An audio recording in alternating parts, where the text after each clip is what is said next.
کہتے ہیں نماز میں ہاتھ کہاں باندھنے چاہیے؟ سنن نبی داود میں حضرت علی المرتضیٰ رضی اللہ تعالیٰ عنہ کی حدیث ہے، ان من السنہ وضع الکف علی الکف فی الصلاۃ تحت السرہ۔ حضرت علی المرتضیٰ نے فرمایا رسول اللہ صلی اللہ علیہ وسلم کی سنت مبارکہ یہ ہے، دائیں ہاتھ کو بائیں ہاتھ پر رکھو اور ناف کے نیچے رکھو۔ کوئی ناف کے اوپر رکھے نماز اس کی بھی ہو جاتی ہے، لیکن مسنون طریقہ یہ ہے۔ حضور پاک صلی اللہ علیہ وسلم کے نام مبارک پہ انگوٹھے چومنا، میرے بھائیو رسول اللہ کا نام آئے تو درود پاک پڑھنا چاہیے۔ کیا پڑھنا چاہیے؟ صلی اللہ علیہ وآلہ وسلم۔ آپ بھی پڑھ لیں تو آپ کو کوئی اوکھا تو نہیں۔ حضور کے نام پہ کیا پڑھنا چاہیے؟ صلی اللہ علیہ وآلہ وسلم۔ حدیث پاک میں من صلی علیہ واحدتا صلی اللہ علیہ عشرہ، او کما قال حضرت ابو ہریرہ کی روایت صحیح بخاری میں کہ جس نے میرے اوپر ایک بار درود پاک پڑھا اللہ رب العزت اس کے اوپر 10 مرتبہ رحمت نازل کرے گا۔ ٹھیک ہے، اللہ تمہیں توفیق دے، یہاں سے پڑھو، فرشتے آقا نامدار تک لے کر جائیں گے، اللہ آپ کو مدینہ منورہ لے جائے۔ کنجوس و آمین تو نہیں یاد ہے، اللہ آپ کو مدینہ منورہ لے جائے، اللہ آپ کی برکت سے ہمیں بھی لے جائے، عافیت سے لے جائے۔ آج کل راستوں کا عجیب معاشرہ کرتی ہے، عجیب معاملہ کرتی ہے، کیا دجالی فتنے ہیں۔ اللہ پاک اس فتنوں سے بچاتے ہوئے حضور پاک کے روزے پہ عافیت والی حاضری دلائے۔ جب حضور کے روزے پہ آپ جاؤ نا تو ادھر آپ پڑھو گے، ڈائریکٹ رسالت مآب سنیں گے اور آپ کو جواب عطا فرمائیں گے۔ ادھر سے پڑھو گے فرشتے لے جائیں گے، تو حضور پاک کے نام پر درود پڑھنا یہ تو حدیث پاک میں ہے۔ باقی جو ترتیب آپ نے رکھی ہوئی ہے وہ شریعت کا حصہ نہیں ہے۔ یہ جو سوال ان نے پوچھا ہے، شریعت کی تعلیمات درود پاک پڑھنا ہے۔ تراویح کتنی رکعت پڑھنی چاہیے؟ 20 یا 8۔ مصنف ابن ابی شیبہ کی جلد نمبر 3 میں حضرت عبداللہ ابن عباس کی صحیح حدیث موجود ہے، فرمایا صلی رسول اللہ صلی اللہ علیہ وسلم فی رمضان 20 رکعۃ والوتر۔ اللہ کے رسول نے رمضان مبارک میں 20 رکعت تراویح اور پھر وتر پڑھائے، تو اس لیے 20 رکعت تراویح ہے۔ جنازے کے بعد دعا مانگنا، میرے بھائی جنازہ خود دعا ہے، جنازہ خود دعا ہے۔ حدیث پاک میں اذا صلیتم علی المیت فاخلصوا له الدعاء، حضرت ابو ہریرہ کی صحیح حدیث ہے، فرمایا کہ جب جنازہ پڑھنے لگو تو اخلاص کے ساتھ دعا مانگو، تو یہ جنازہ دعا ہے۔ نماز جنازہ کے بعد جو دعا ہے وہ قبر والی ہے، قبر تدفین کے بعد آپ دعا مانگیں وہ ہے۔ نماز جنازہ کے سلام کے بعد کوئی دعا نہیں ہے، اگر دعا ہوتی تو شریعت میں لکھی ہوتی۔ پورے قرآن میں، پورے رسول اللہ کے فرمان میں، صحابہ اور اہل بیت کے فتاوی میں کہیں وہ دعا کے لفظ نہیں ملتے جو سلام کے بعد ہو۔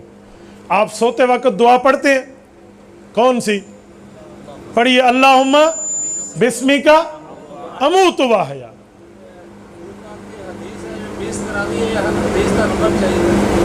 مصنف ابن ابی شیبہ جلد نمبر 3 حضرت عبداللہ بن عباس رضی اللہ عنہما کی روایت ہے۔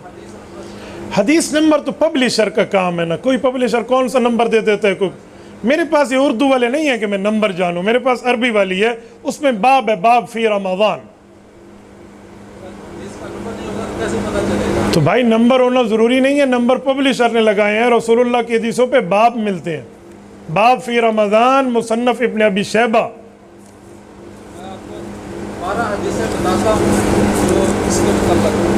آپ تشریف رکھیں ذرا، مجھے گفتگو پوری فرمانے دیں، میں آپ کی بات سن کے جاؤں گا۔ رسول اللہ صلی اللہ، میرے بھائی میں 12 نہیں 112 سن لوں گا، آپ بیٹھے، حدیث سننے سے تو ایمان بڑھتا ہے۔ آپ بسم اللہ پڑھ کے مجھے ایک حدیث دے دیں جس میں 8 کا لفظ ہو اور تراویح کا لفظ ہو، آپ کو 11 معاف ہے۔ میں آپ کی علمیت کی ایزی لوڈ کو جانتا ہوں، آپ بیان میں اٹھیں پھر سننے کا حوصلہ پیدا کریں۔ قیامت تک آپ ایک حدیث ثابت نہیں کر سکتے جس میں 8 کا لفظ ہو اور تراویح کا لفظ ہو۔ آپ کو 12 میں 11 معاف ہے، آپ ایک سنا دینا۔ کسی کے جلسے میں اٹھ کر یوں بات کرنا، پھر حوصلہ بھی رکھیں۔ میں یہی تو کہتا ہوں کہ ہمارے اندر علمی ایزی لوڈ کا جوش پڑتا ہے۔ ایک حدیث جس میں لفظ تراویح اور لفظ 8 ہو، خدا کی قسم میں بھویں کٹا کر ان کی بات مان لوں گا۔ میں بہت اچھی طرح ان حدیثوں کو جانتا ہوں۔ میرے بھائی کو 11 معاف ہے، ایک پڑھ دیں، چلو چھوڑو، دعا کے بعد کہیں گے بھاگ گئے۔ بسم اللہ ایک روایت پڑھیں جس میں 8 رکعت کا لفظ اور تراویح کا لفظ ہو۔ بسم اللہ پڑھیے، بسم اللہ پھیرے ذرا اس طرف کیمرہ اور دکھائیں، بسم اللہ بھائی پڑھیں۔ 12 حدیثیں فرما رہے تھے نا، 11 معاف ہیں، ایک پڑھ دیں۔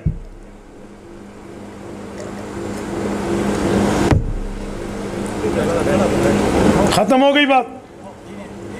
میرے بھائی میں حیران ہوں, بات وہ کریں جو دلیل کی دنیا میں ہو. کسی کے جلسے میں کھڑا مفتی عبدالواحد قریشی اماد کھیر پیتا جری سید ماں ہے, حرامی ہو بندہ جرا تو دین تو حال ونجے جھوٹ بول کے. یہ دو فرشتے میرے سن رہے ہیں, میں کذب کروں دین کے اوپر, اللہ لعنت کرے میرے اوپر. پیغمبر الاسلام کی ایک حدیث نہیں ہے جس میں تراویح کا لفظ اور 8 رکعت ہو. ایک حدیث نہیں ہے, صحیح بھی نہیں ہے اور ضعیف بھی نہیں ہے. میں بات کر رہا تھا, سنیے, چلو میری ابھی گفتگو جاری ہے, وہ ماشاءاللہ ہمت فرمائے کوئی ایک روایت دکھا دیں. اب نہیں, 1 سال مہلت ہے. میرے دوستو, نماز جنازہ کے بعد جو دعا ہے وہ رسول اللہ صلی اللہ علیہ وسلم نے قبر پہ مانگی ہے, تو وہ دعا مانگے. میں نے آپ سے پوچھا تھا کہ آپ سوتے ہیں تو دعا کون سی پڑھتے ہیں؟ اللہم بسمک اموت و احیا. یہ آپ نے دعا کے لفظ کیوں سنائے ہیں کہ حدیث میں لکھے ہوئے ہیں؟ اٹھتے ہیں تو کون سی دعا پڑھتے ہیں؟ الحمدللہ الذی احیانا بعد ما اماتنا والیہ النشور. یہ آپ لفظ کیوں سنا رہے ہیں کہ یہ حدیث میں لکھے ہوئے ہیں؟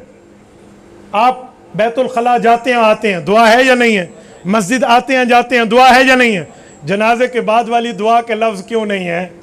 شریعت میں کیوں نہیں ہے؟ جب نہیں ہے تو اس کا معنی ہے سلام کے بعد نہیں مانگی. لفظ ملتے ہیں قبر والی, اسی لیے قبر کے اوپر دعا ہے. کل خانی, میرے بھائی ہم کسی کل خانی کو جائز نہیں سمجھتے. اللہ کے رسول کی کل خانی نہیں ہوئی, حضرت ابوبکر کی نہیں ہوئی, حضرت عمر کی نہیں ہوئی, حضرت عثمان کی نہیں ہوئی, حضرت علی کی نہیں ہوئی, امام حنیفہ کی نہیں ہوئی, شیخ عبدالقادر جیلانی رحمہ اللہ, تمام بزرگان دین میں کسی کی نہیں ہوئی. تو اسی لیے شریعت کا حصہ نہیں ہے. نماز میں رفع الیدین, جی ہاں, نماز جب شروع کریں گے آپ رفع الیدین کریں گے. یہ اللہ کے رسول صلی اللہ علیہ وسلم کی ہمیشہ کی سنت ہے. حضور پاک نے تکبیر تحریمہ میں رفع الیدین کیا ہے. جو رکوع کا ہے اور جو سجدے کا ہے یہ حضور پاک نے ضرور کیا ہے, حدیثوں میں ثابت ہے, لیکن آخر میں چھوڑ دیا ہے. حضرت عبداللہ بن مسعود کی صحیح حدیث ہے, سنن نسائی ہے, جلد نمبر 2 ہے, باب التسلیم ہے, میرا حوالہ نوٹ کر لیجئے, جس میں اللہ کے رسول صلی اللہ علیہ وسلم کی حدیث حضرت عبداللہ بن مسعود نے سنائی. فرمایا الا اصلی بکم صلاۃ رسول اللہ, آؤ میں صحابہ تمہیں اللہ کے رسول والی حدیث نماز حدیث سے پڑھ کے دکھاؤں. فصلی فرفع یدیہ فی اول مرۃ ثم لم یعد. سب سے پہلا رفع الیدین تکبیر تحریمہ کا کیا, اس کے بعد سلام تک رفع الیدین نہیں کیا. یہ مسنون نماز ہے.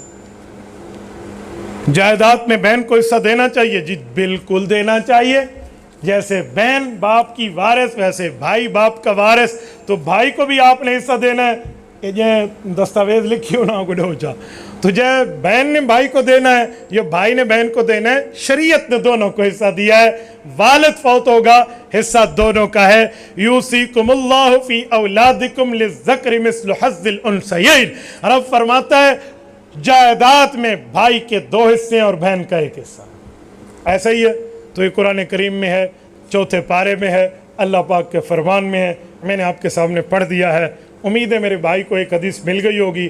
11 معاف ہیں اور 12ویں نمبر کی حدیث ایک ہی پیش فرمائے, جس میں 8 کا لفظ ہو اور تراویح کا لفظ ہو. ہم ابھی سے میں بھی 8 پڑھوں گا اور آپ سب نے بھی 8 پڑھنی ہوگی. ایسا ہی ہے جی, بسم اللہ پیش فرما دیں.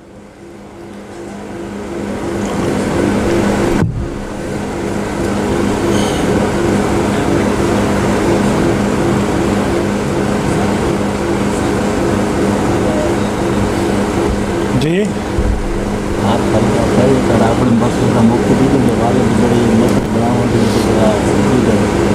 ٹھیک ہے بھائی, کہتے ہیں دعا کر لیں.